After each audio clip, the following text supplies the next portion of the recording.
grab. Okay, turning on two lights. Yeah, it was a little late.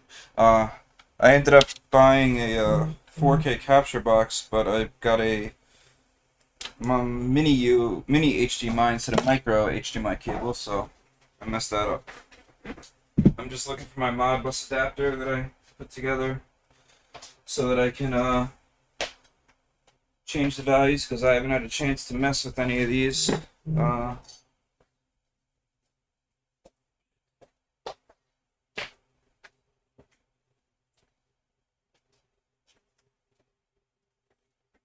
I don't know what the latest Comet of Klipper is going to allow. I lowered the steps per millimeter to 3200, which from memory, I think that gets me over 1500 on the Comet that I'm on because there was a regression at one point where we couldn't get over like 1300 with certain versions when they did the TMC stuff. So if you had a TMC driver, you could go real high, but if you were using a standard driver, you couldn't. If you were using standard driver, because the step time goes from 6 zeros, then a 1 versus no 7 zeros and then a 1 versus 6 zeros and a 2 as the step duration. TMC's will have very short, but these I think will let me go faster, but they were doing something with the TMC drivers where it doesn't have to flip the bit. So it lets it go on rise and on fall. So just in case anyone wants to know what they need to get, this is what I use right now as a janked up version to go from your computer. And then like I showed yesterday, these guys are what we're going to integrate, which I think he just said he doesn't care if I use his name.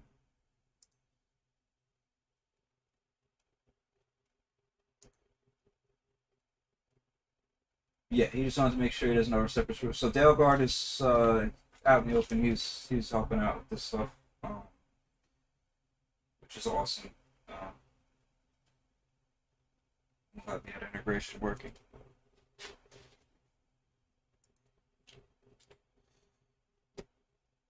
Switch back to the stream so I can see what you guys are saying.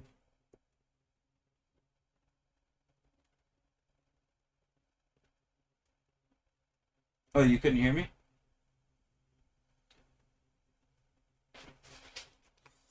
First.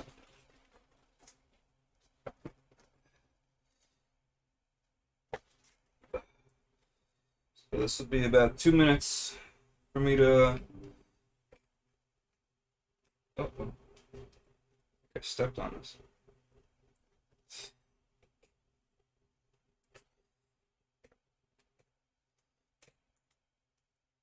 There we go.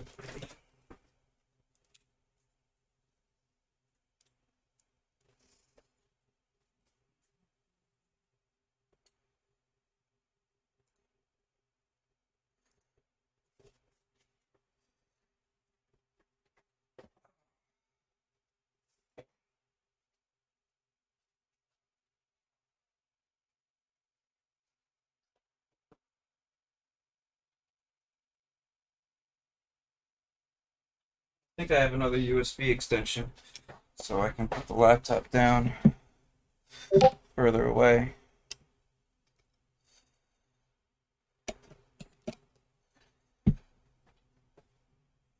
Oh.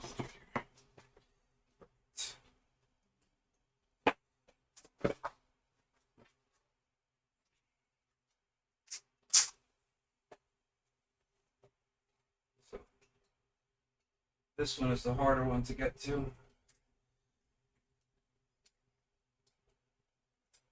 I'm gonna end up wiring these where I leave them connected, like how I used to.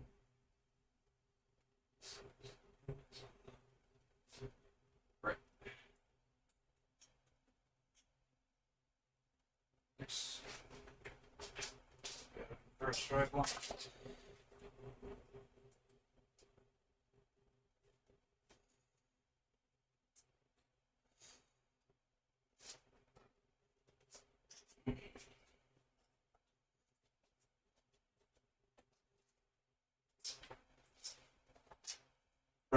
It's a pretty robust connection as long as you don't pull it out like I just did.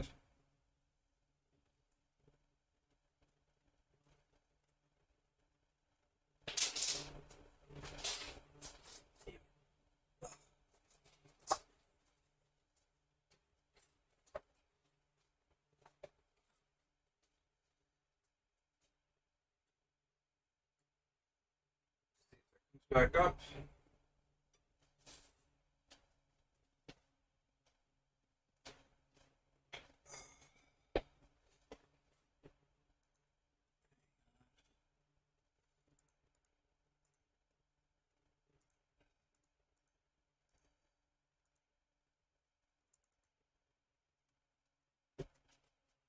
Unplug and plug the camera back in.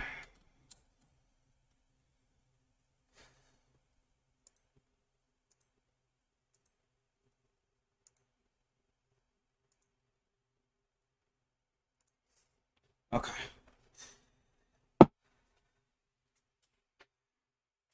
Almost ready.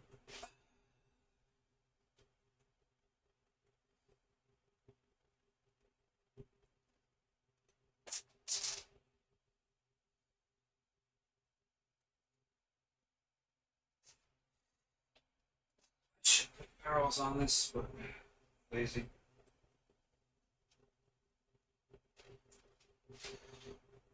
So just rescrewing this back in. Can't wait till I get the 4K connection to the camera. Probably look way nicer.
Switch to the other computer because I think I have the tuning software. So put this back over there. So it's ready for it.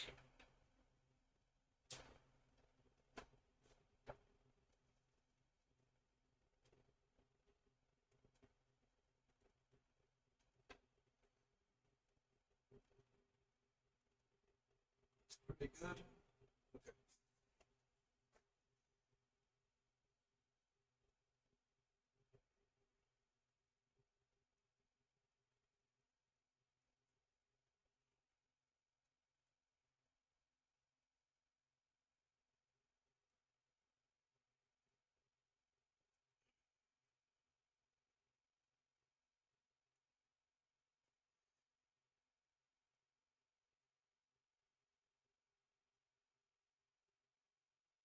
Okay, so actually here we go. This is to give you an idea.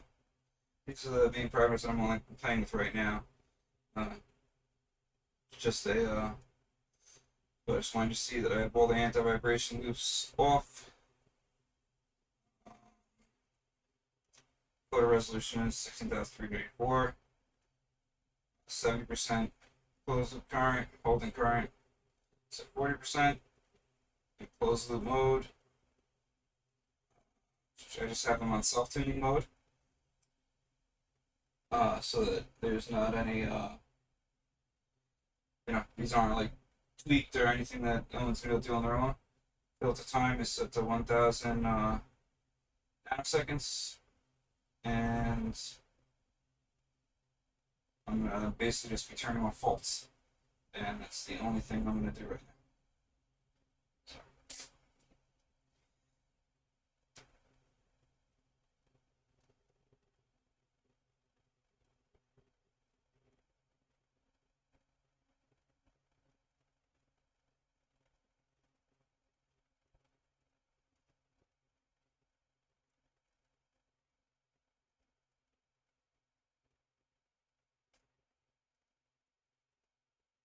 I guess technically I'm relaxing faults. I don't want to shut it completely off because in case something like overheats or goes crazy wrong, I want to enable fault output.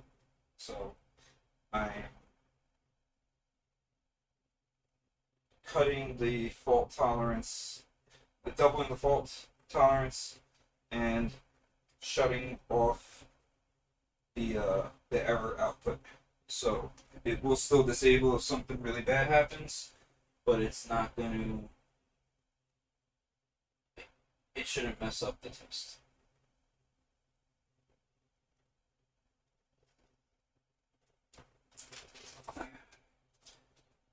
Let's do the other one.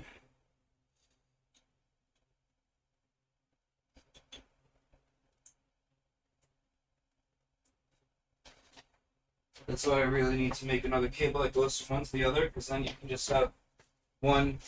You can just have like the right motor or the left motor connected, and then a tether from the right to the left, and then just leave it sticking out the, leave it hang down out the side, or run it down through like your cable chain, and have like a plug right in front of the machine, like over here or something. So you just have like you just plug in a USB cable right there, and then you connect it to your drives. Or once again, once the Toolboard does this thing, just do it right to clipper. Which would be amazing.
Hey, make sure to let me know how this sounds, because like I said, tomorrow, or not tomorrow, the next videos, live stream, whatever, is I'm probably going to use the lab mic, and I'm probably going to use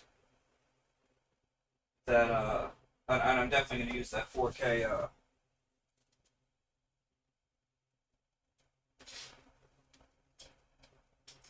uh, capture card. Let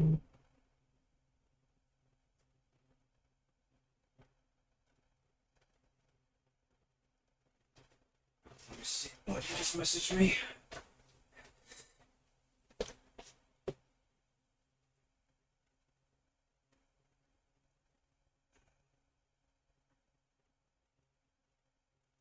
Oh, okay. Yes, actually, I did find a BL Touch cable for you. I just haven't gone on any. I haven't gone on Facebook because I was busy last night, and then I was with my, doing stuff with the family today.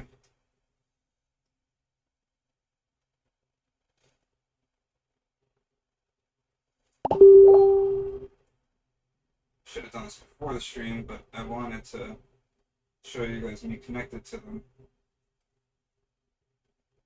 I want you guys to see me connect to them and see what the values were. Just for this transparency or whatever you want to call it.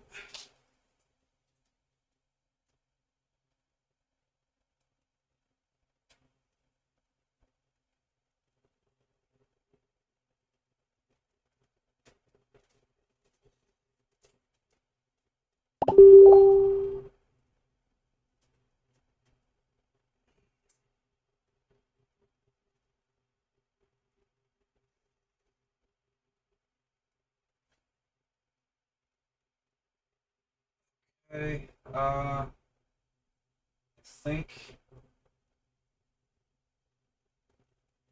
it might be good to go.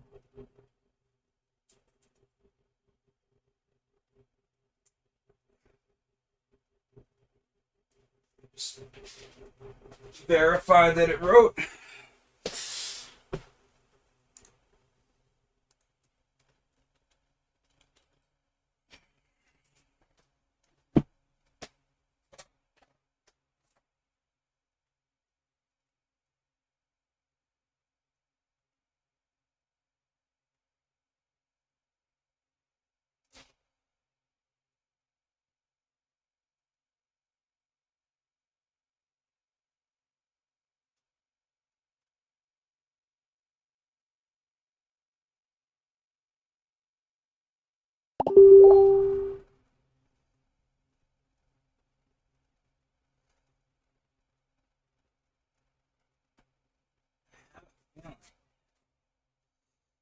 This didn't adjust, but whatever.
changing the settings actually changes them. Like, actually makes it so when they power off and power on, the settings stay.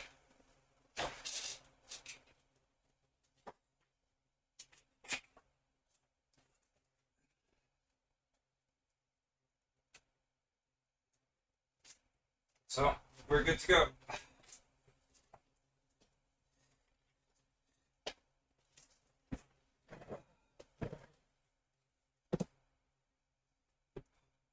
Okay.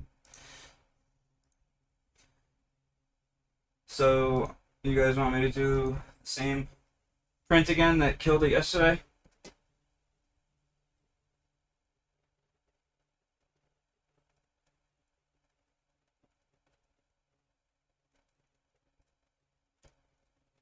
Yeah, I see it.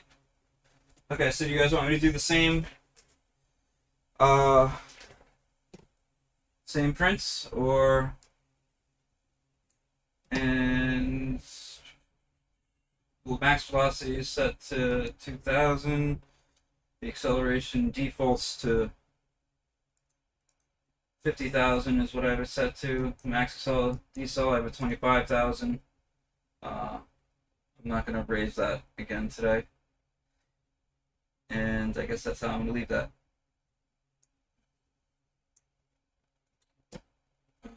And then I'm going to go with, I think, 30,000 across the board for acceleration machine here, which we can raise ourselves. Actually, the best way to do that, I think, yeah, just zero these out so it won't keep rewriting it, so I can change it to whatever I want.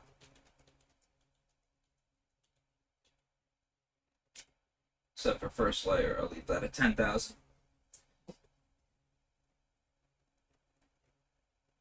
And I'm going to let the travel speed be the same so it doesn't cause any issues. We're going to start at 400 or 500 millimeters a second should I start at?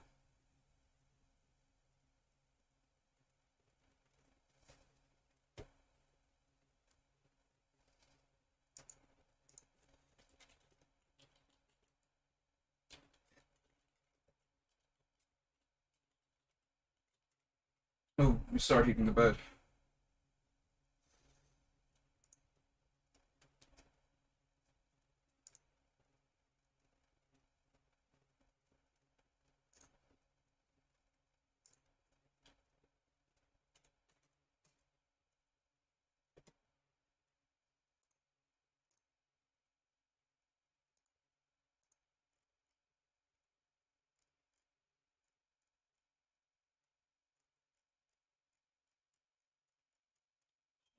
Bed heater up to full power so it heats faster.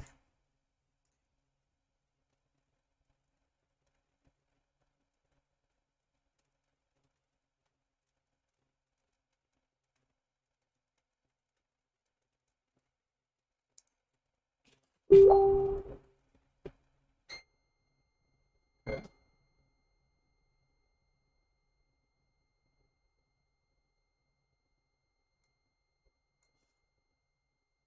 Well, yeah, I was thinking starting at 500 because if I set it high and limit the flow rate, that's gonna limit my top speed in Slicer.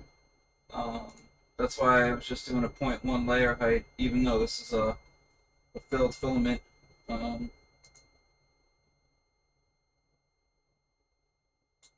The only thing I have to make sure to do if I have the start at 200% is set the first layer to like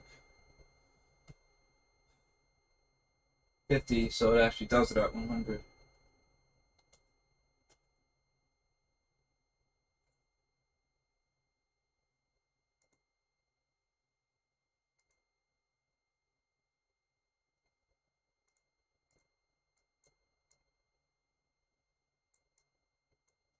Good. Let me just throw some more vision miner down. I crashed into the bed yesterday. I don't know. My mesh probably isn't too accurate.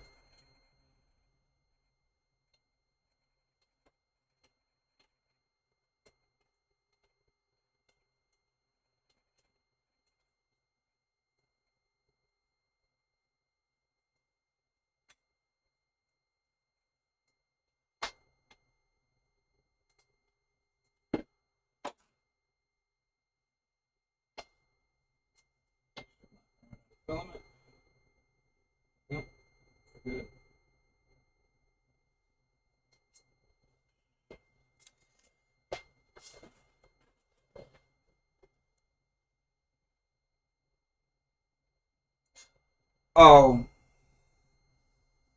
yeah, but you know what? But we hit 48 millimeters cubic because the first one we did yesterday was at point 0.2 layer height, and so we hit 48 millimeters cubic. I think no problem because I'm running dual extruders, so I have the extruder on the I have an extruder on the back, and then I have the extruder on the hot end, so I'm pretty okay on that.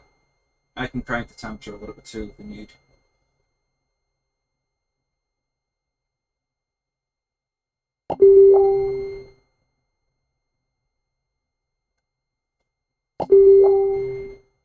So,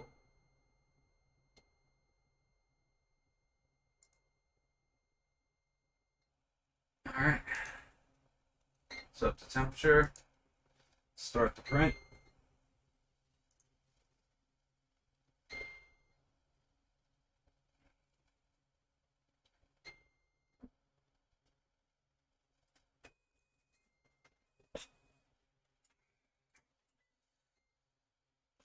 Ooh, let me make sure it's not at 200% again. Keep doing that.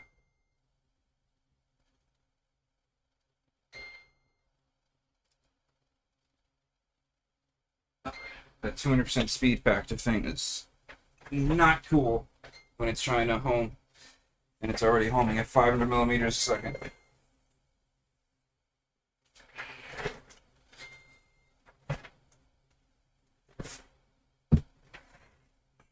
Yeah, I really next week when I get back, Chris, I want to do a well, depending on how fast this happens, maybe I'll put it back to point 0.2, and then we'll just flat out test the limit of the hot end. And then I'm gonna put the Super Dakota on and see what we end up at there, because that will end up, I think, at I think the HE50 is gonna flow like around 80, 90 cubic. I think if I can get 50 out of the HE20, should be good. All right, hot end's almost at temperature.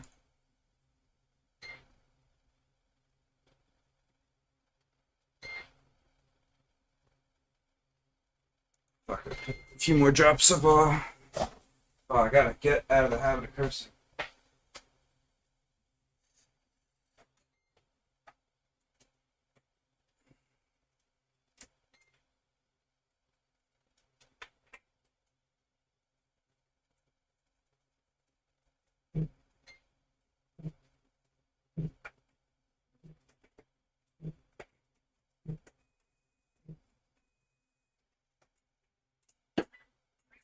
I think I have to baby stick down a little too, because I think my Z offset is a little light since when I do the glass fiber stuff.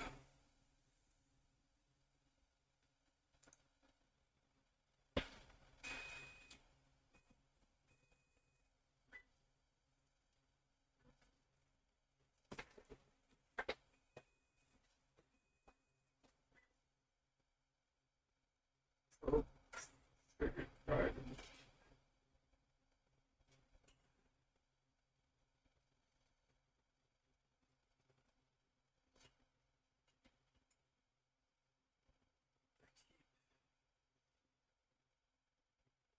Having an issue with that, with being at with it trying to send the M220 code to it,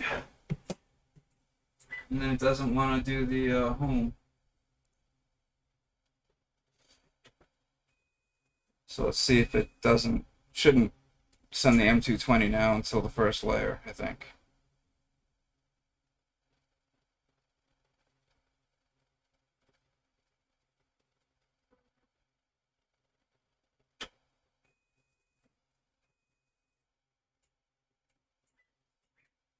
Yeah, that stayed at 100% now. Okay. Oh shit. Went back up. Whatever. It's not supposed to be homing that fast, but as long as it works, who cares?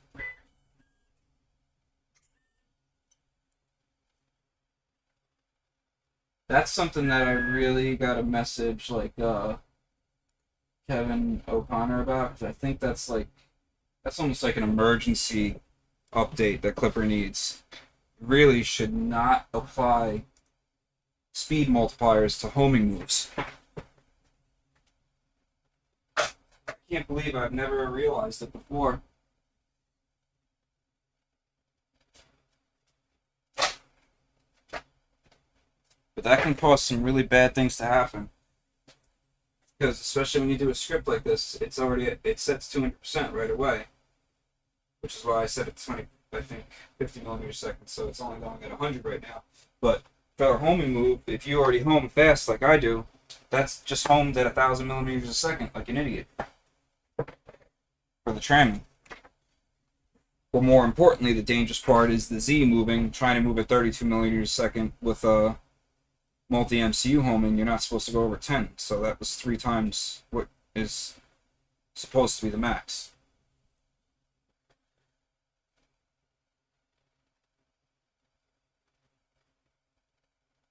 You know what? Let me see how complicated this lav mic is. Maybe I can do that right now. Just gotta find it.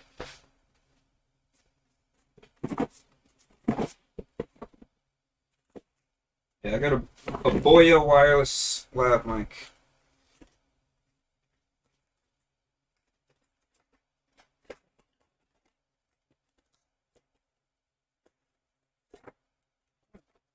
Came with a nice case.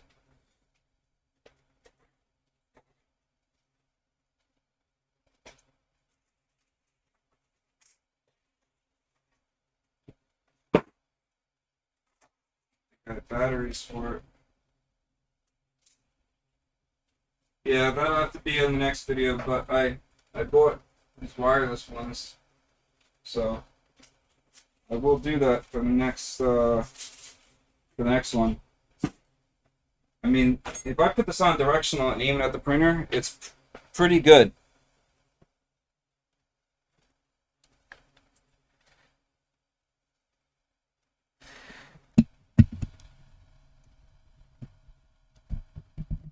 So that's set to front to back. Does that sound good? I mean, you really can't hear much of the printer right now because the printer's silent unless it's moving the Z.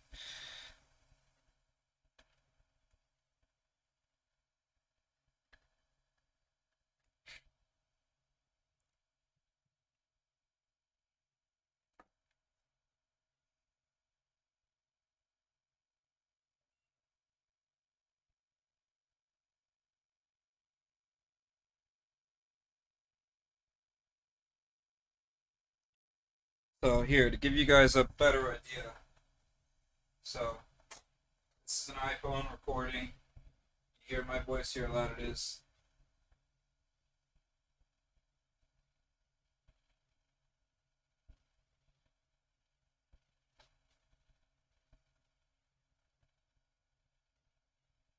So this is the point where I was holding it up to the camera. And now I'm gonna bring it over and play it back on the webcam.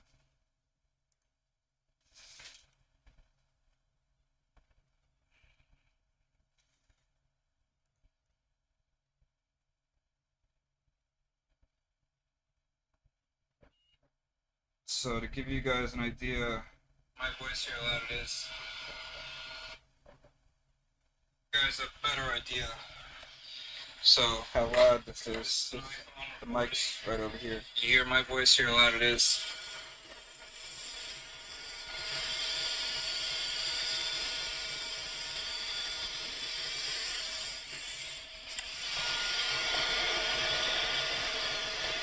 So this is the point where I was holding it up to the camera. And now I'm gonna bring it over. That's how quiet this is playing. That's how quiet it is in the printer. Like you couldn't even tell. Let me go back and do it again.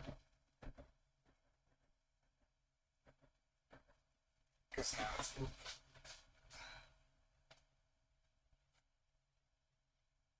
Okay.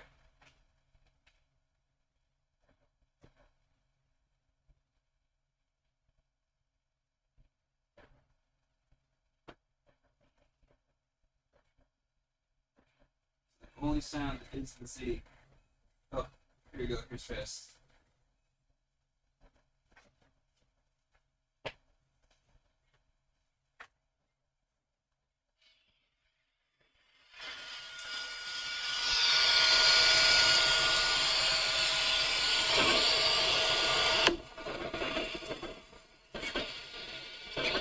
The only sound is the Z. Oh, here you go. Here's fast. So that's what it sounds like inside the printer. With the door closed, you don't even hear that.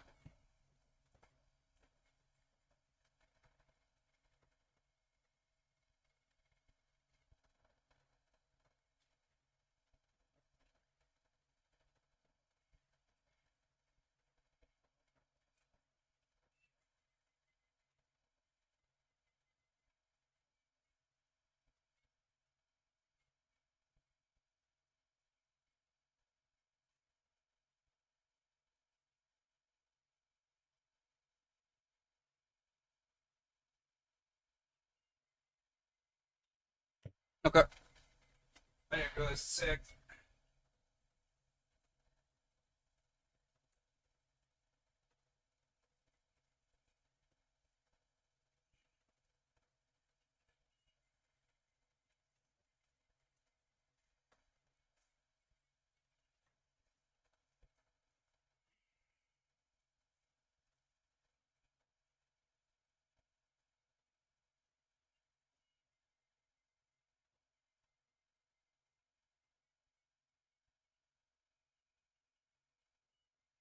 Having this thing run with acceleration so high and input shaping off, which just makes you forget how much input shaping smooths the movement. It just goes against every bone in your body to see your shelves vibrating. But I will say, for some reason, the steppers made the shelves shake worse. I don't know if the movement is just that much smoother, or maybe it's getting rid of the cable chains, because I don't know. I don't see how cable chains would really make that much of a difference, but there actually was a decent amount of weight wires before, without a tool board, so I used to keep all the extra wires in my cable chains, even though I was only using one of them for the tool board, just because I had them there for testing purposes. Yes. So I will. It's the easiest way to do that. Oh, I know how to do it.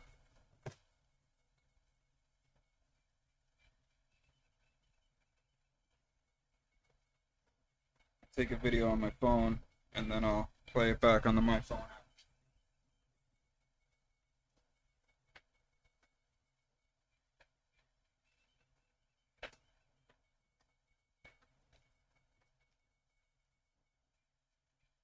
So this is showing.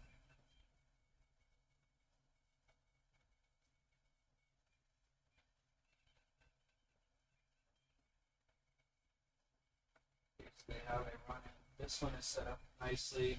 We'll put Toolboard down there. This one is further away.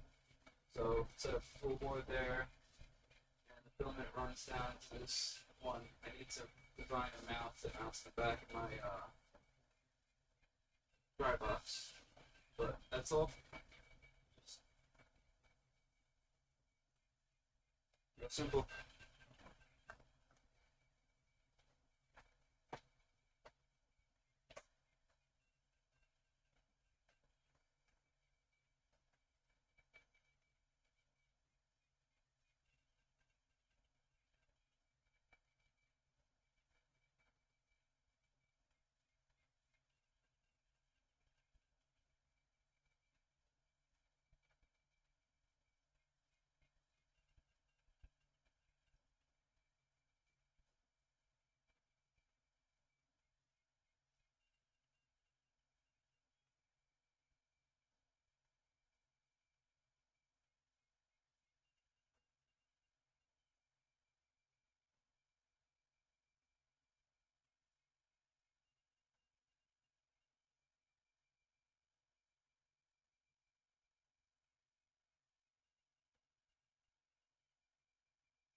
post the link in the stream for you, Chris.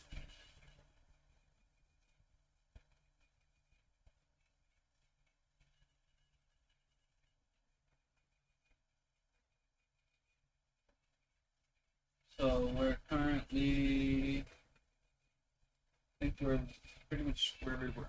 What did we end at yesterday? 582, I think? Or was it 42?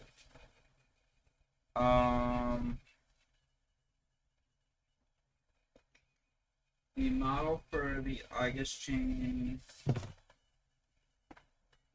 is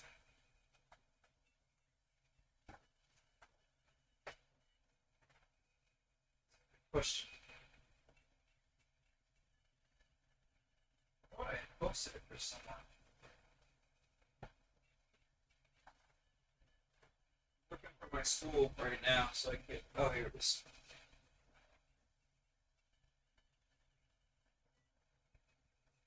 So that's the part number CF130-02-06. I bought it by at school, so for anyone that's in the U.S. that needs any, I have plenty they can send. And also, me and Luke are having IGUS pre-terminate them for us. And we're getting a new version of these guys made. So we're getting a new version of these made. That's going to be the CAN bus adapter built into it. So it'll have, you already have your termination resistor. You have your power in. Your CAN bus adapter goes in normally here and it has a pass through. And then it connects these in, has a fuse. So instead it's going to have the actual CAN bus built into it. And being all in one distribution, and then we'll have 3 terminated cables for you guys, so it's going to make it super, super easy. And then with, the main thing that was holding back releasing those was having flashing over CAN. Tell you one thing, prints look way better with input shaping off when you're running at speeds like this.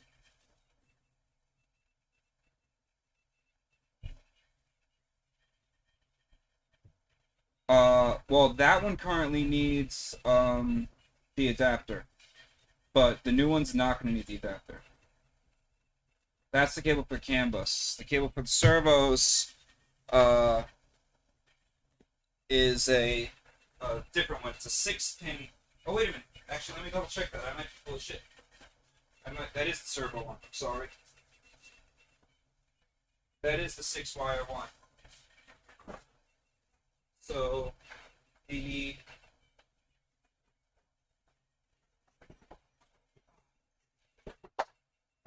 the 4-wire, you can use the 6-wire one for that anyway if you want to separate an extra wire in it.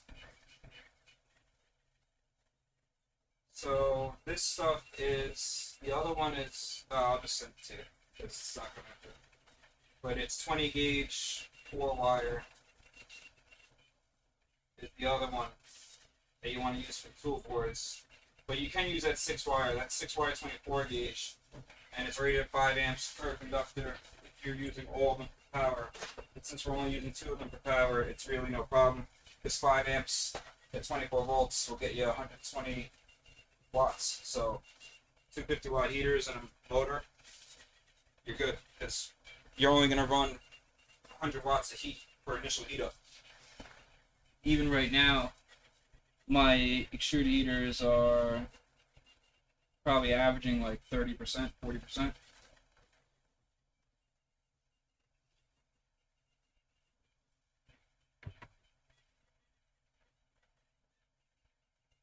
So we're 564, 550, 566. Yeah. 283, so 290 will be at 580. That's where we failed yesterday, right? 580. I actually am going to be doing that. I have a machine that I have to do and that I have to deliver next week. So I'm on Tuesday I'm leaving to deliver it, So I tried putting the servos on with the stock cable chain, and I couldn't because they hit. But I want to try that with just the umbilical and the stock setup to see, because I have a feeling that it'll be pretty damn good. The only problem with the stock setup is it shreds the belts in the back.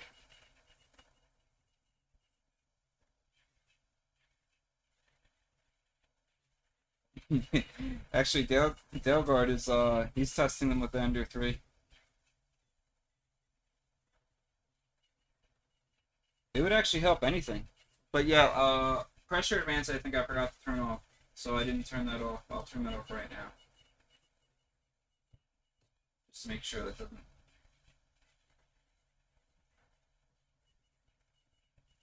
Well, that was weird. So the extruder got quieter, way quieter with pressure advance off. I almost thought it failed. Because the extruder is actually that high pitched sound that you hear, I think is more the extruder than anything. You know what? That might be the mistake I made. Maybe I shouldn't have shut off pressure advance, because now I hear some crispiness. That's last night we shut off pressure advance in the second one.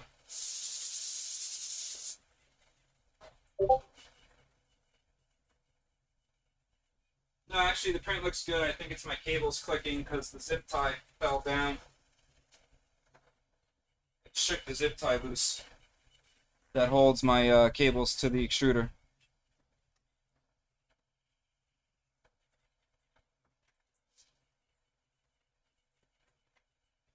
Yeah, I can turn on the ring light.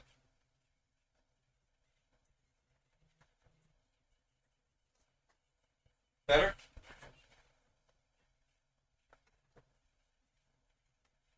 I'm gonna have 60 frames per second, 4K, on the next video.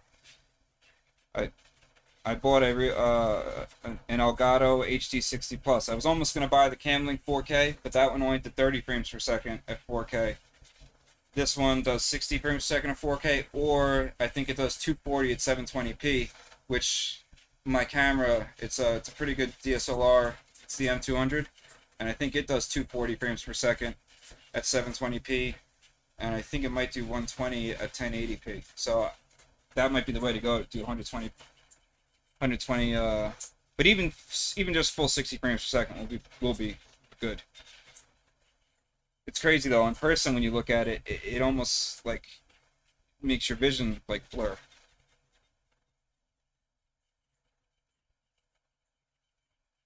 (614 millimeters a second). So that means we're flowing. We're at 300%. Yeah, so we're at 310%, which means that we are flowing.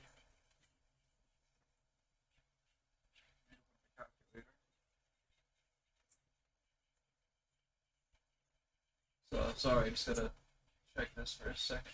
So 8 millimeters cubic on perimeters, and 310%, so 3.1 times 8.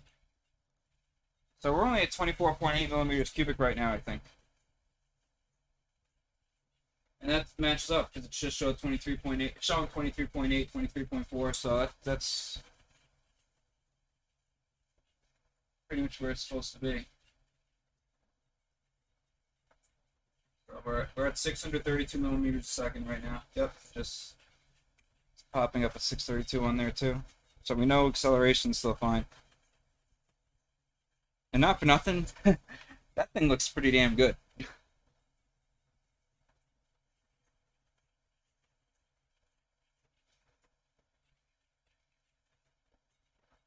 Why am I not seeing a floor on the boat?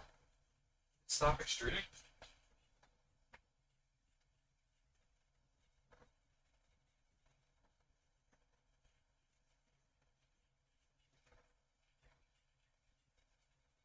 No, it's extruding. I thought it should have started the floor when I heard the fans go on for the bridging, but maybe that was for the inner floor? For inside the cabin?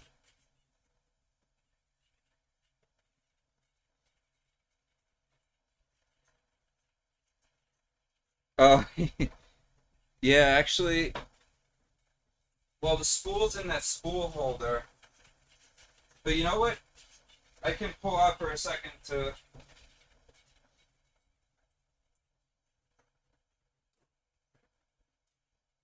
So, spool's actually not moving that fast, but it completely pulled it over to the side. Actually, spool's not moving it over now. I think it broke the filament. Uh-oh.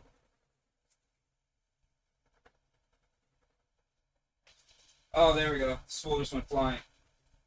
So, spool's moving in jumps. I'll show next time it moves.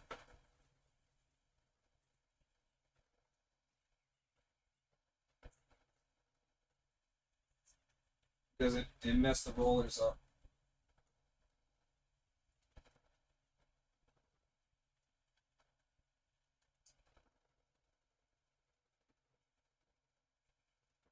It'll jump for a second.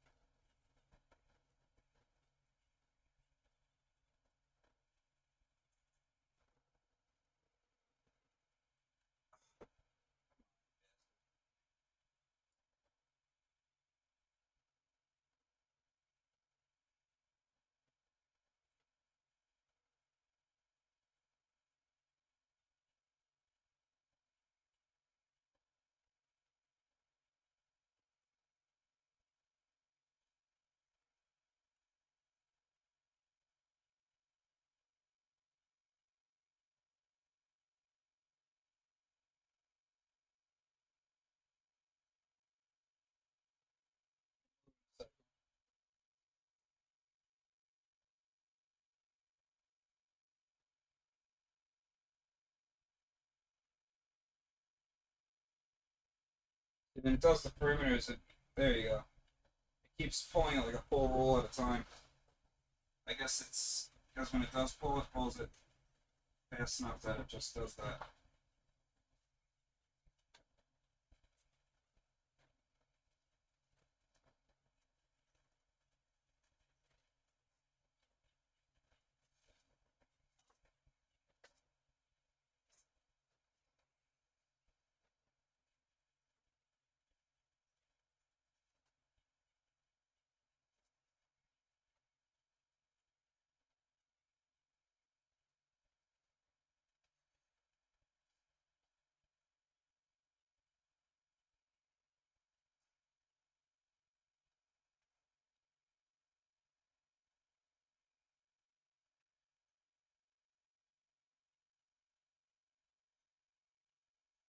Probably gonna be.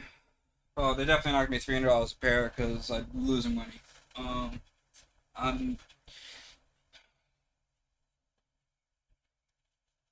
I'm thinking they're gonna. I'm trying to get it for less, but right now I don't know what's gonna happen with like duties and all the shipping taxes, all everything else. So I'm trying to make them like 600 or 550. I would love to maybe even get up to 500, but I don't think that's gonna happen for a pair. But that's gonna. I want them to be including cables. All the like the right connectors and everything for them. Like that's motors that you can buy, and you'll be ready to just literally just throw them in the machine. You won't need to. It's not going to be like, not to talk bad about anything, but like O drive is great, but it's like it's a lot of money by the time you buy the O drive, and then you have to buy the motors, and you have to buy wires. If you didn't get the full set, then you have to buy an encoder. So these are going to be ready to go in, plug and play. I might end up making a cheaper version that's just step direction, like how like O Drive and ClearPath and all these other ones are. But I really don't think it's worth it to save the $20 or whatever, a motor to get rid of. I mean, no, we don't want to lose the vector control. Like that's like all that extra processing power. It not only gives us, the extra interfaces, but it gives us. We literally have 4 anti-vibration loops. Like, we might not even need input shaping with these. That's why I wanted to show you guys in the beginning that I have all those set to 0. This is just using their own special sauce self-tuning. Like, this is not even being tweaked the right way. My other ones, I sat there with a scope and learned, a lot about pit tuning to get like a proper, you know, like the actual real like proportionate value. Using a really small as possible integral, and then finding your derivative. Like it was, I spent weeks tuning them, and these are already blowing them out of the water.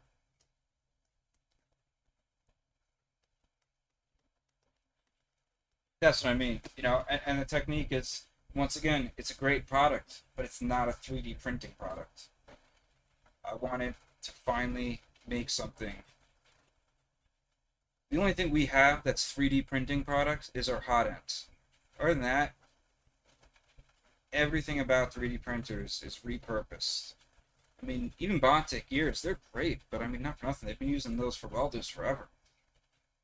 Like dual feed gears.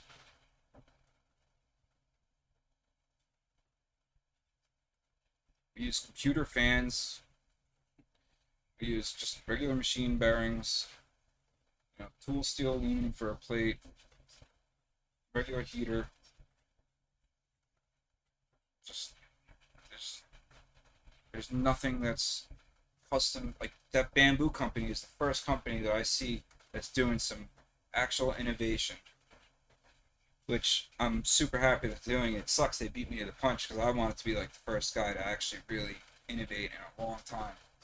Besides Clipper, obviously. I mean, but software-wise, we're doing great things, but no one's done anything like any real. No one wanted to open up their wallet because everything's open source. Is the problem. So I'm trying to make.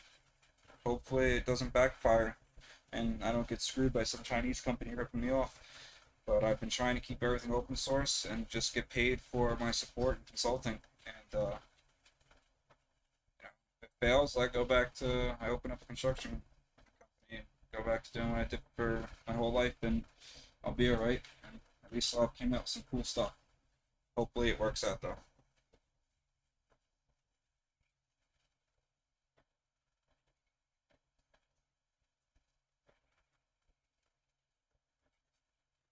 Yeah, we can tune them on the fly. We can run a vibration dampening tuning print, and actually the amazing thing we're trying to do, that's where Dale Guard comes in, is we're gonna have, once again, I can't make the promises since I'm not the one coding it, but what he's trying to work out for me is having like real-time tuning while you're printing through Clipper. So, I mean, right now we can still tune them, but you have to connect your laptop separately. I'm talking about having like Mainsail, where we can set the settings right in Mainsail and send everything to them, and have it tune itself an accelerometer so it can sense a loose belt, all that stuff.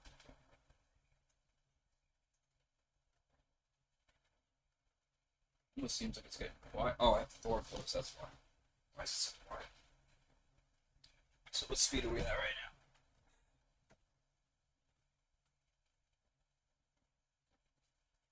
We're at 367 times 2.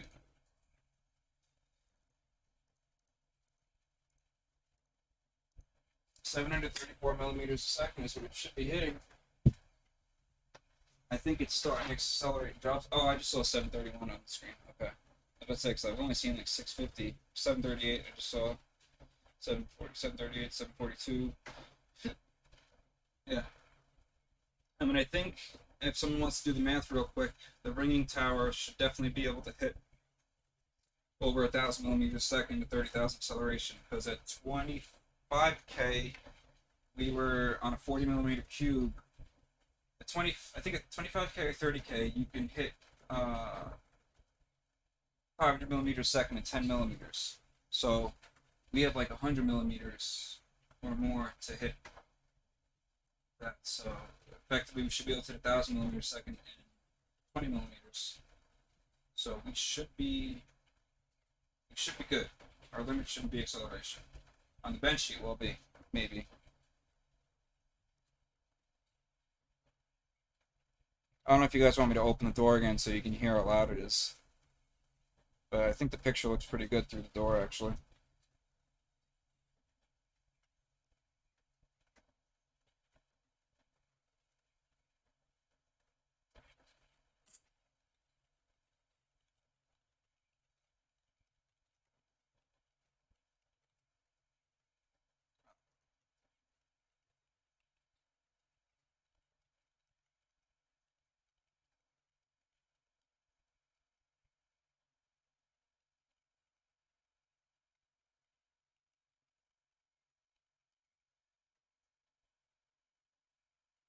Yeah, that's true.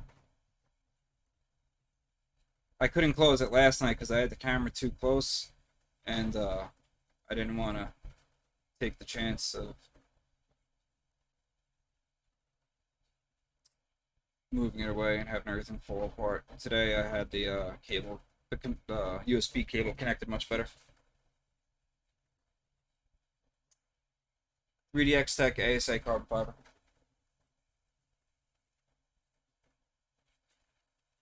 Actually, that might be regular ASA. It's 3DX Tech. I can see 3DX Tech on the side of the roll. I honestly, I'll check after it fails. I've been bird brains because I have so many things going on.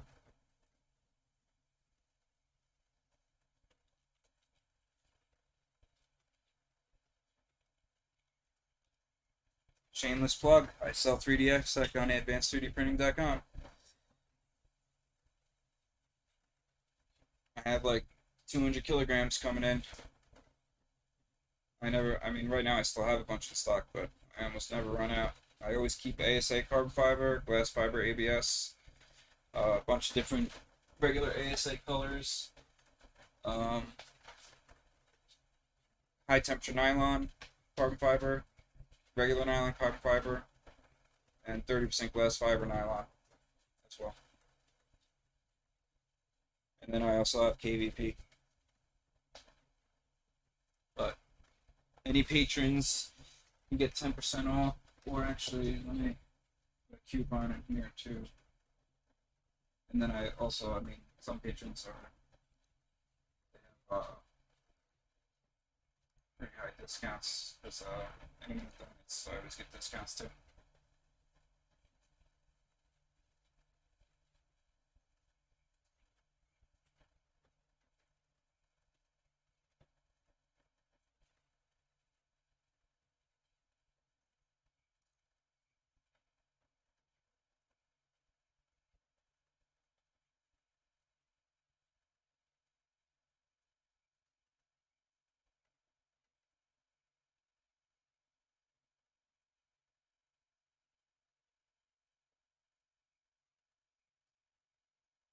You know what, I'm gonna raise all the patron discounts one level, and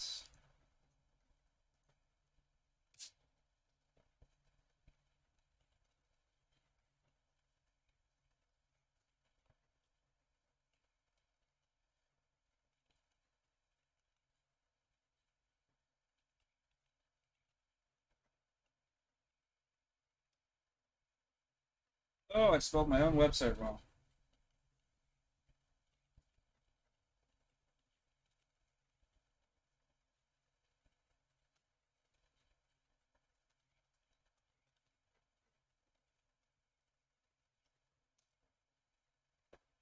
I don't know if you want to put a coupon in if you're still in here, Chris.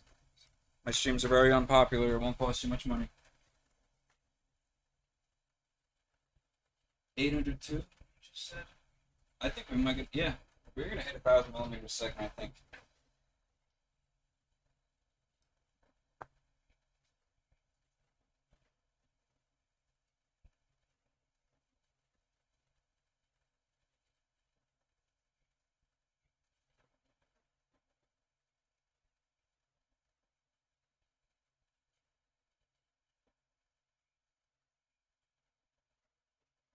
Yeah, I know. I last night I didn't have the auto tuning on. I just had it set to default values. Was the other thing I forgot. Because like I said, I just plugged them in. I literally entered some really low for the position loop. I think okay, so it's like 0 to 3,000. I think I had it set to 250 on the position loop. Um, and I had it set to 2,500. I think from 0 to 100,000 on the velocity loop, and integral was off. Now I have it on auto tuning, so they tune themselves. Oh yeah, they work for hobbits too. That's gonna hurt. Note to self: raise prices 10%.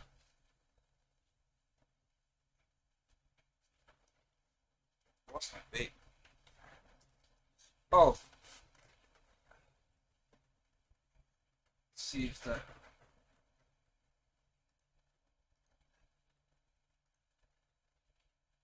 Chris, are you still in here? If yes, that's the extruder setup.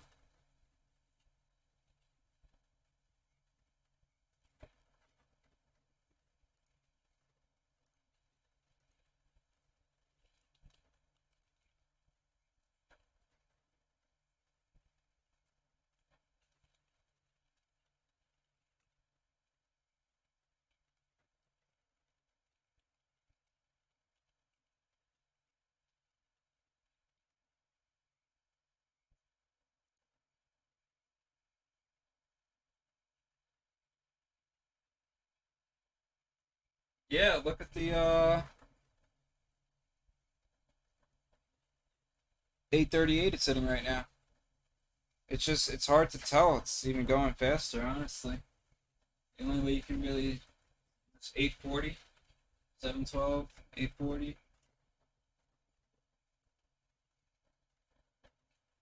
I can tell because when I look at the full main cell screen, I see it the camera shaking worse. But on this main camera, I think I'm gonna open the glass, John, because I don't know. For some reason with the door closed, it makes it look slower. Like the extra clarity lets you see the speed better. I don't think they're gonna pop off. I put a ton of vision miner on.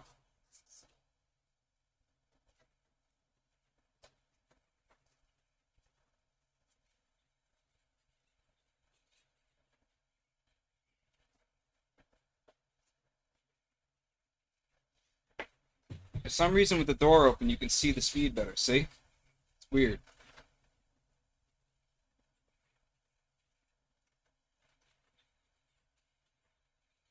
Yeah, you can really see it on the ringing tower. On the boat, it's on a small part of the boat, so it's probably not hitting.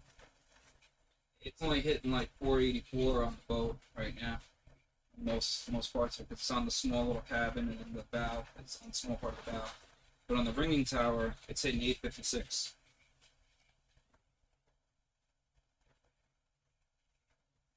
Oh yeah, something's getting broken. The last time I was live tuning, I accidentally set my I was meaning to change one value, and I changed my steps per millimeter or steps per rotation, and I was running it at 8,000 steps per rotation, and I accidentally switched that, and I was meaning to change like put it this way, I ended up setting to like 800 or something like that, and I didn't have any fall protections or anything on, and I bent my Y extrusion and broke my belts and broke a carriage. Basically broke everything except for the Takoto and motors. I mean, the rail was fine too, but I bent the Y extrusion, broke the belts, broke the carriage, broke my extruder, broke the toolboard, bent my bird air pipes, everything. Everything was broke except for the Takoto, and that had a BL touch on it too, so that was shot. I think Jake was on the phone with me when I did that.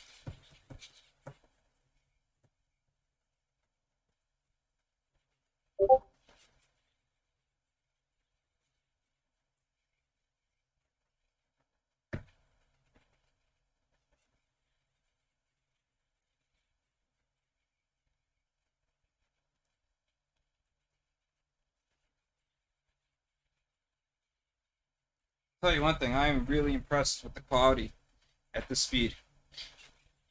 That looks better than some of the benches that I see people asking, like, how is my print? Can you help me tune it?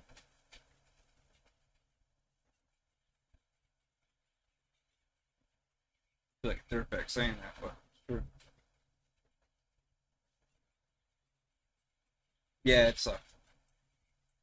The worst part about it was like a week after I put on my brand new milled flat Y extrusions.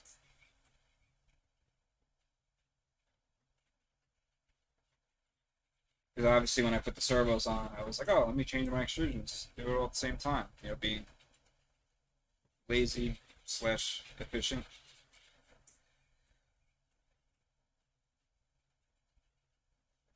Craziest part about it is this is 6mm belts.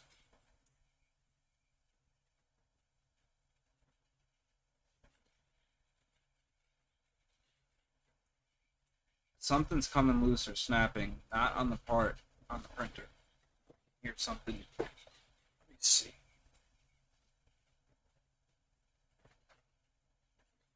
I must think I'm like the lighter. Either it's loosening up or something. It's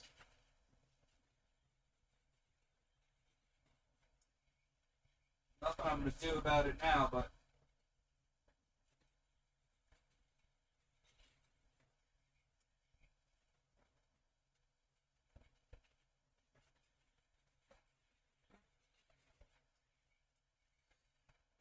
Hmm. Maybe it's just the sound of the bearings at that speed.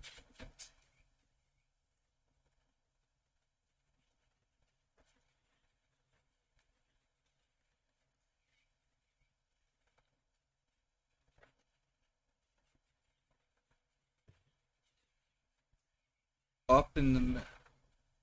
What do you mean, where they're closest to the carriage? On the right side?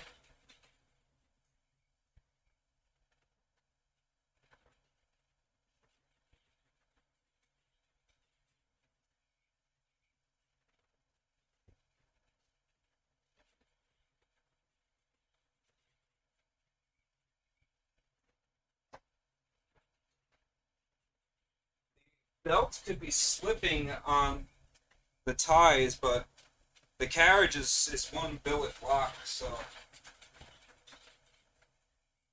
like as far as like the parts that hold the belt, the front plate slides on, which I should be using 4 bolts, but I'm only using the quick change bolts, the 2. For stuff like this, probably is smarter to install all 4. But it has the 2 pins, the 2 locating pins, and the 2 bolts in place, so.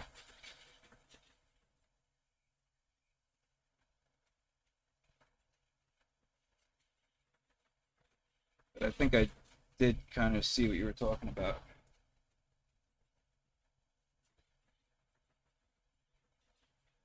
Oh, yeah. Okay. So what it is they're sliding up on the bolt in there. I might have to put a you know what I might have to do? I might have to put a little snap ring that stays in between them to keep the bottom one from sliding up towards the top one. That never used to happen, but obviously this is a lot more force. That might be the lighting, though, actually, John. That might be the lighting in the camera. No, it's not. You're right. 1000%, you're right.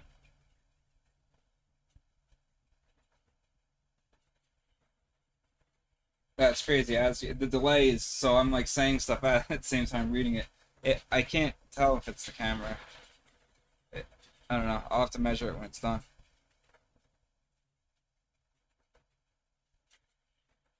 So it's saying 927, 948. I really do think it's gonna hit 1,000. Um, I'm not sure where Klipper is gonna crap out. I mean, I would be super ecstatic if we made it all the way to like 1,200 or 1,500. Let's see, what would the extruder be at that?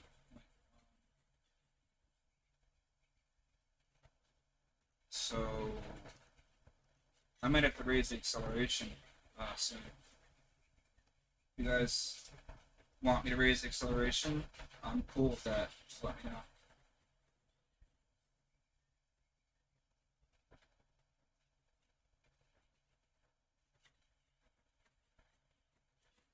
So we're at 960 millimeters a second right now. So 4.8 times 8.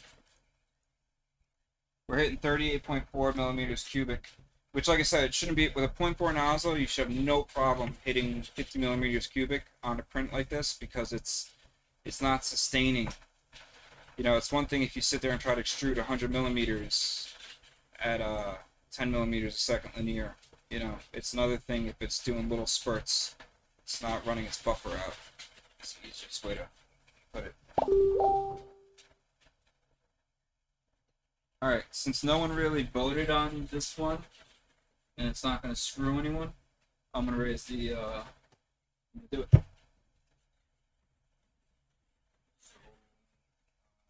let's see.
Let's start raising the acceleration.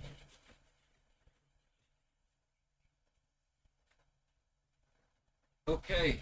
Oh. Oh my god. I shouldn't have done that. I just doubled the accel to 60,000. My fucking printer's gonna fucking shake apart. I don't mean to curse, sorry. Oh my god. That was a big difference. 998 millimeters a second.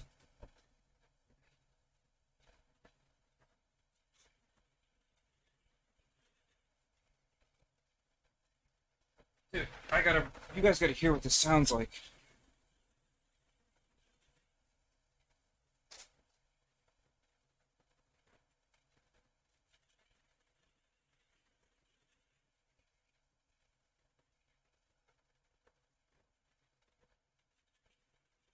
It's starting to. I shouldn't have doubled the accel. I should have gotten like 10,000 more. Should I drop it back down a little bit and see if it'll save? This is what it sounds like.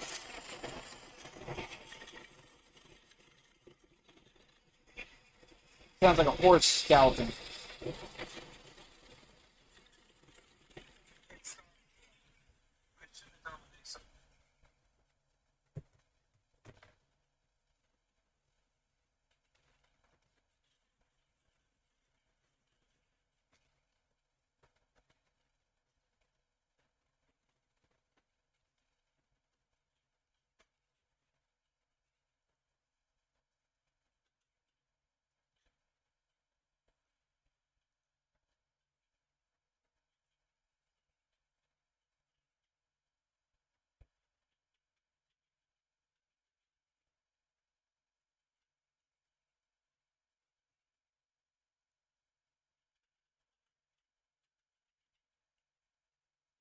Yeah, I'm gonna see if I can save the print.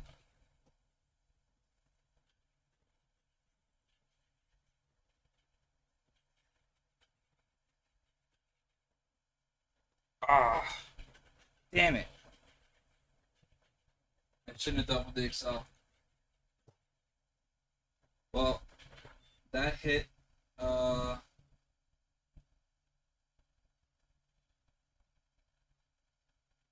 think that's like 1100. No, so yeah, it made it over 1,000, no problem. And then I shouldn't have gone to 60K on the accel. It's too late.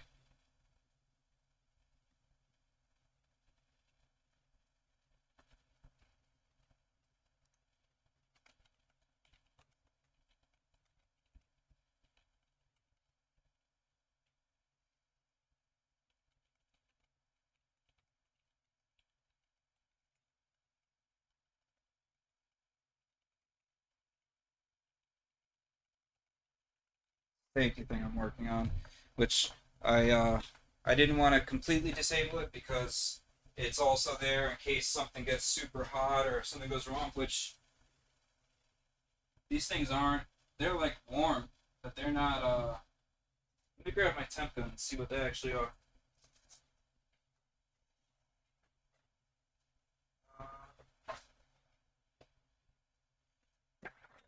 There's my temp gun.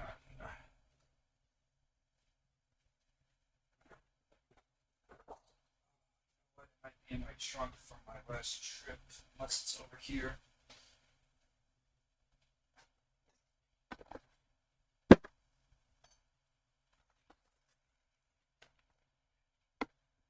So,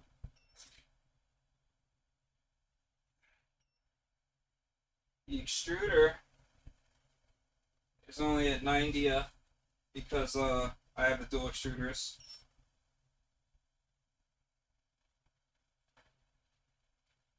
The motors are at 119 is the max. Wait, the extruder, let me double check that. 117. And this motor, 121 is the max, average is like 122. So that's all Fahrenheit though. So, not bad.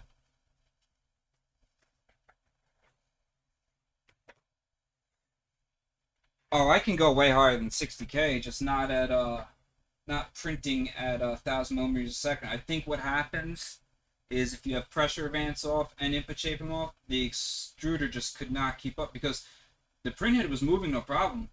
It just the parts stopped sticking. You know, and you can see the difference when I let's take a look at the actual print.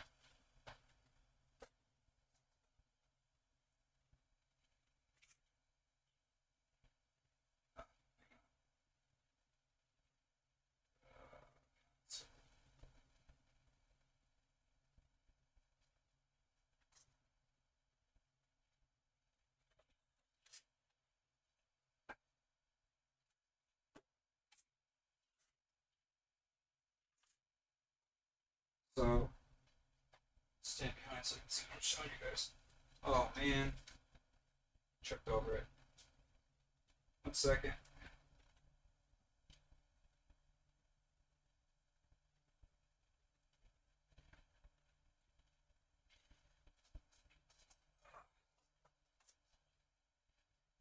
Turn it back on right now.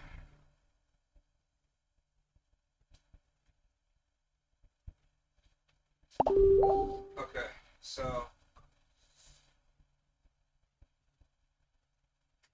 I broke the print taking it off, but as you can see, the extruder couldn't start. So I should have left pressure advance on. Pressure advance was helping.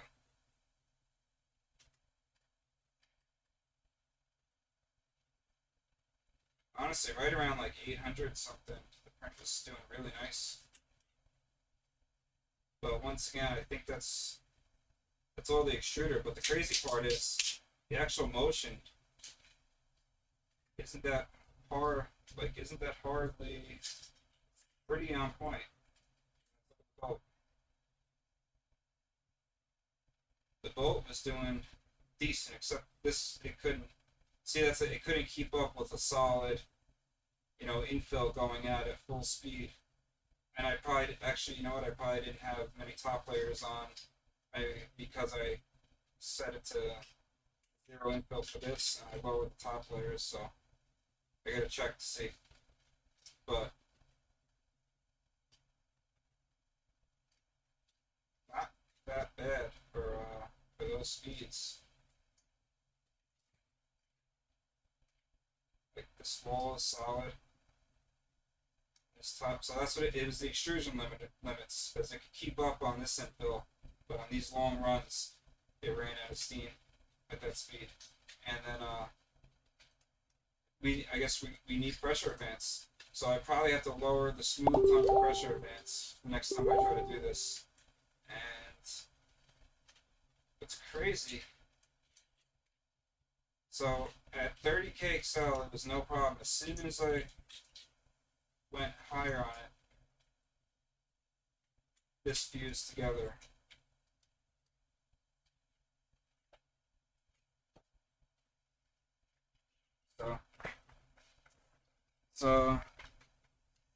yeah. Oh, yeah, yeah. Let me show you exactly where I turned off pressure vents.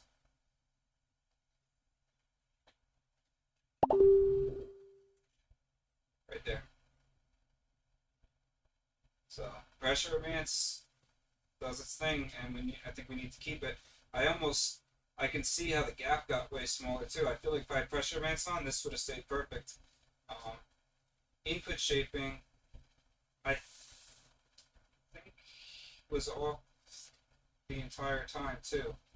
So from what I saw yesterday, input shaping definitely helps the movement not be so violent. So I should leave input shaping on, and then I bet you 60K accel would be no problem. I mean, like I said, I printed at 100K accel at 500 millimeters a second. With the other servos, I went up to 800 millimeters a second testing, but I wasn't actually printing. I was just running a print with no film in the extruder, just to test the motion, and nothing happened. So I think we hit the limit of the extruder.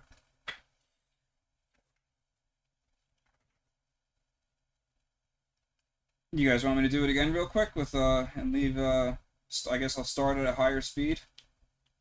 The max flow on the Dakota HE20, technically it's rated for 20, but that's because that's rated for all filaments across the board.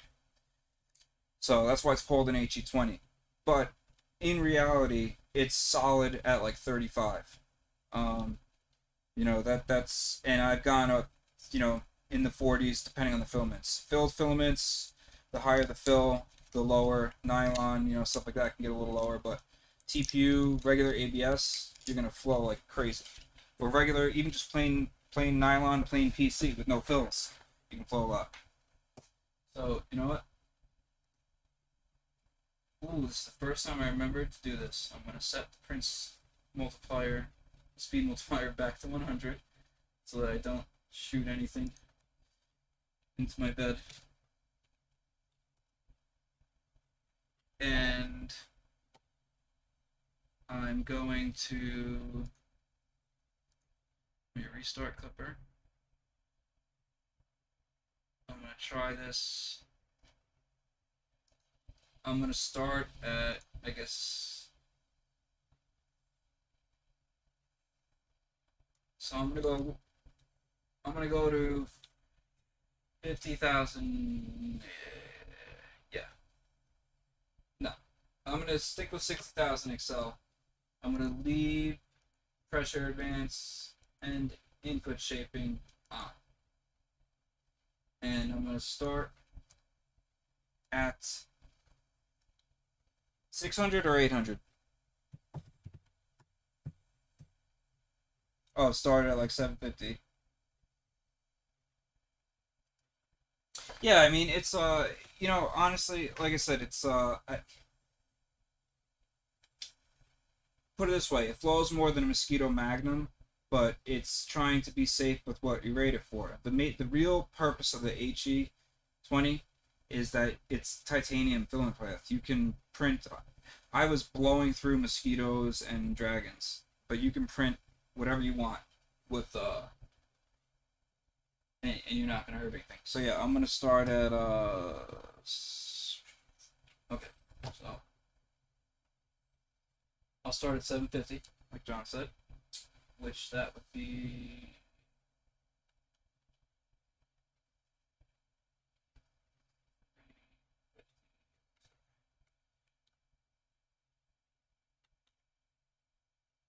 Okay. Oh, let me check this top layer on the boat. Should I get rid of the boat so it's a faster print and just does the ringing tower?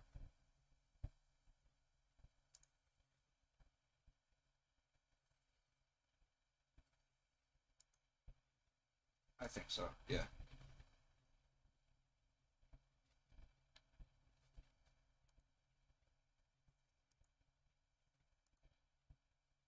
Okay. So this should end at a volumetric flow of 72 apparently. Actually, you know what? According to that, where it stopped, we were over 50 millimeters cubic. But you know, once again, it's the other thing you got to remember too is For torque spider, when you're printing with a bigger nozzle, your flow rating usually isn't as high, as dumb as that sounds. Because you run once again, you run the reservoir. Like having a continuous, what your actual continuous flow is. It's like almost like how your water heater, you can take a shower, but it has a refill rate. That's how the nozzle works. Yeah, tonight I'm just gonna, it's Sunday night, it's already 11 for me, so I'm just gonna do the one, and starting at 700 millimeters a second. And so it's starting at 25 millimeters cubic. Oh, I'm gonna have to be on point and lowering that speed multiplier again, so that it doesn't screw me up.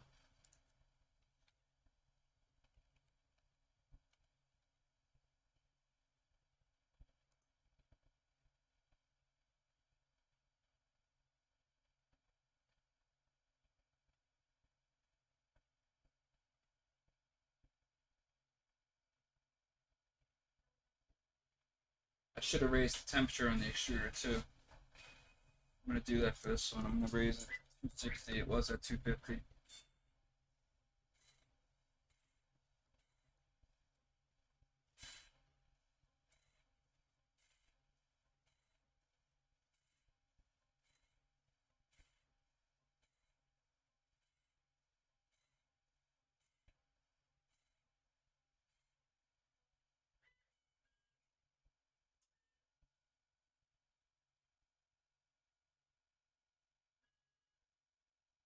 Curious to see how much my belts have stretched and stuff after all doing all this stuff. Oh, I gotta lower this. I was trying to do the first layer at 300.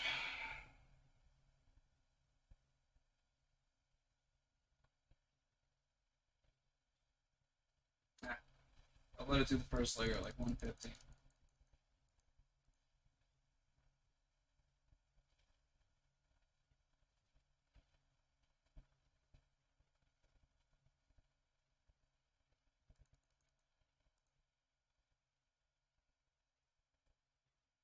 There we go.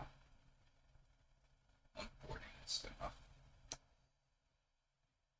No, best.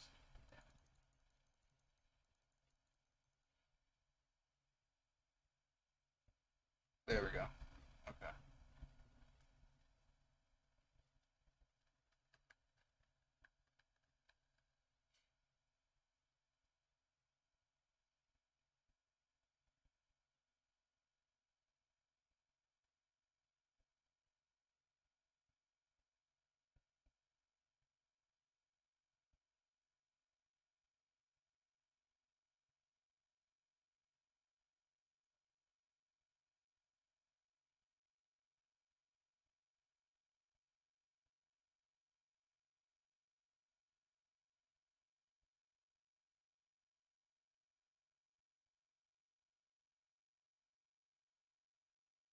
I should have put like a little bit of drag on the filament roll so this way we could actually see how fast it was moving versus trying to roll in spurts like that.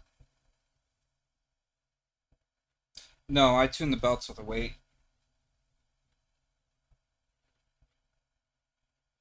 Honestly, now I usually don't even. I actually just tune them by ear.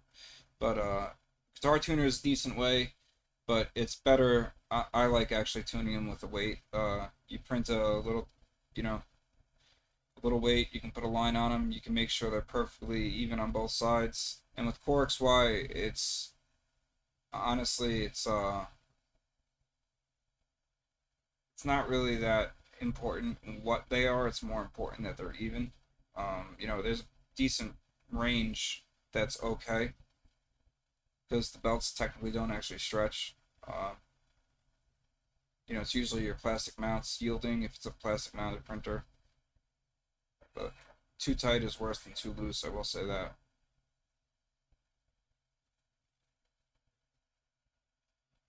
But you actually square your gantry with your belt tension.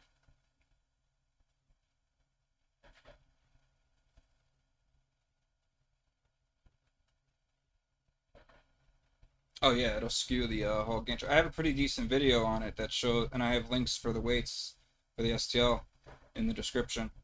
But I show how I used to do it. Now, like I said, after you do it a few times with them, what's really nice is you'll end up starting to just do it by eye, by pulling the gantry all the way forward and making sure it's perfect. Oh, okay.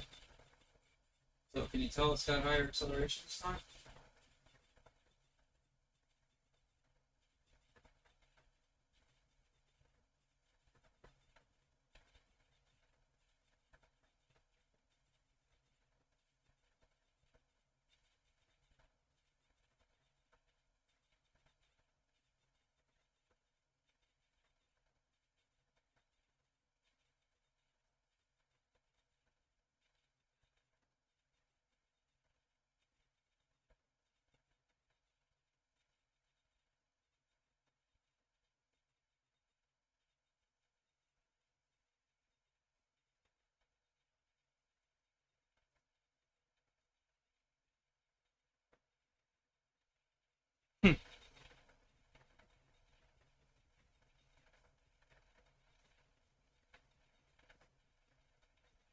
I'm definitely gonna download this and make clips of it.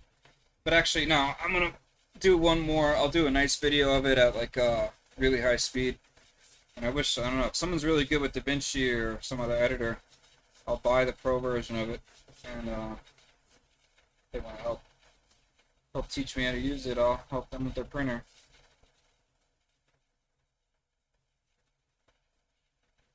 I need to learn how to edit my own videos, or get enough money to pay someone to edit them for me.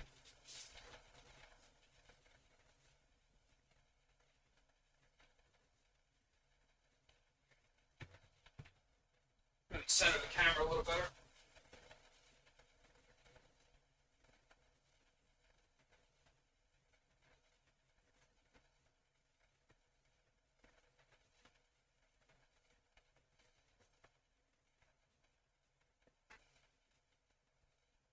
Amazing what a little acceleration will do, right?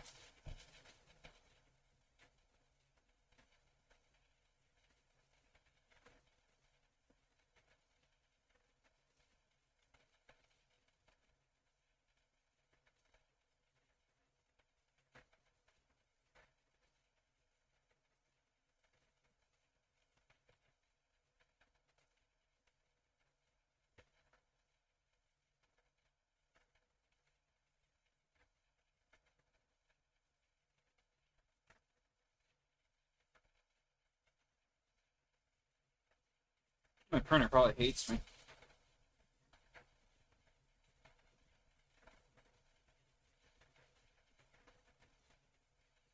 Yeah, I didn't even think of it that way.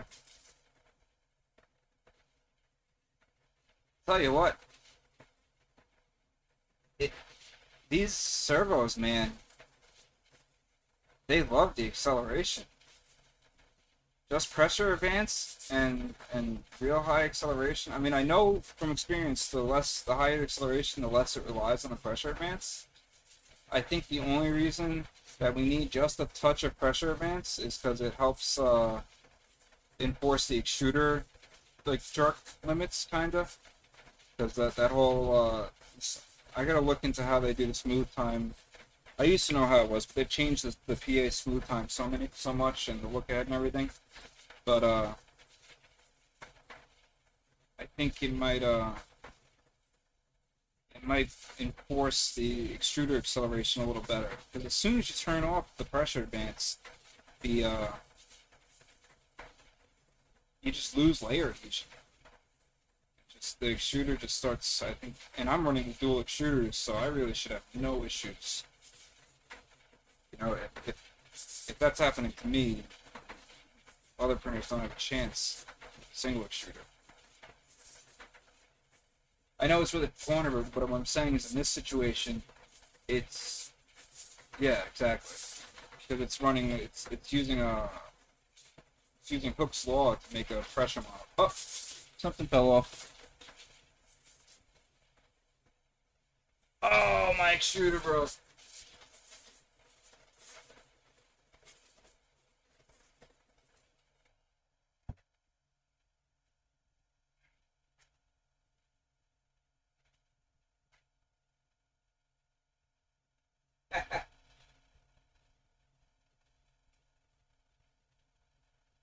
no one's ever seen that happen before. I guess I'm gonna have to beef that up. Oh. There goes that. That was at, did anyone see what we were hitting? Were we hitting 1,000 again, or was that around like 960?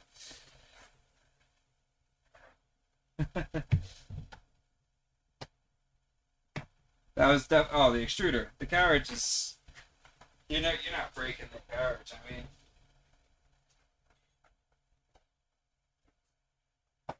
you know,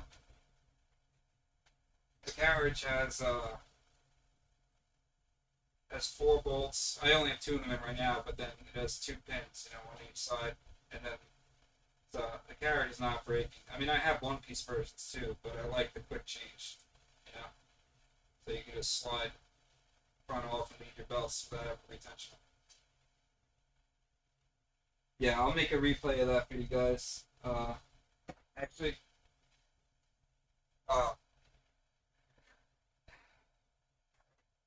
yeah, I'll have to download that.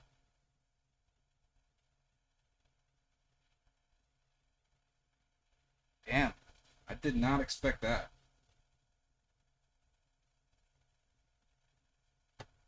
Oh well. I think that was pretty cool though. So at least there was something interesting that broke this time. But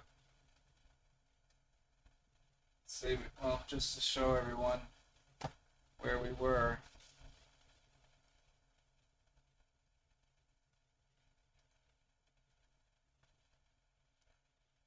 So it was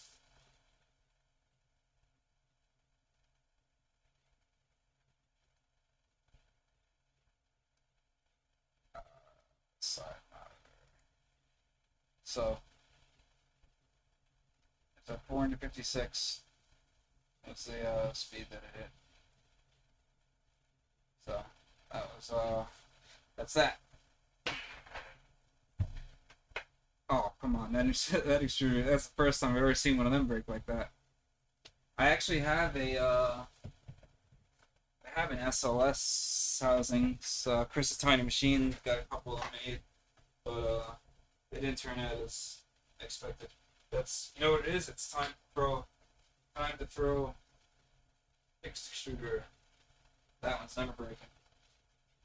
So, alright, I'm done. I'll make maybe I'll make a version of the orbiter that's just filled in solid. It's not hogged out down there. Oh yeah, I'll check the belts real quick right now. Let's see.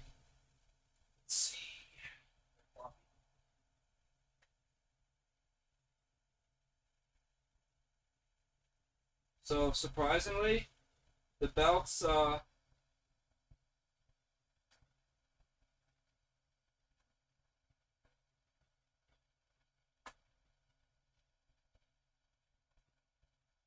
perfect, honestly. And the print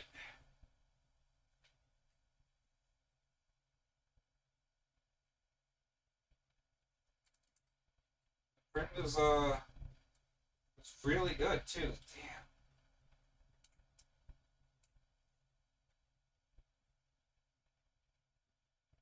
There we go. Now you can see it had the wrinkles, but I think that's it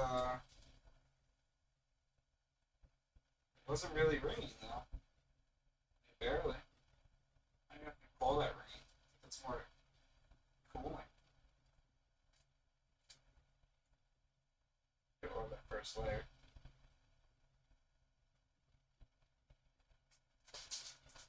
Alright. Well, next video will be a 4K with a high frame rate, so I'll have instant replays for you, and I will so I'll record the MKV files, and this way if anyone wants to edit or play up the stuff, I'll send it for them. Knock themselves out. Have a great night.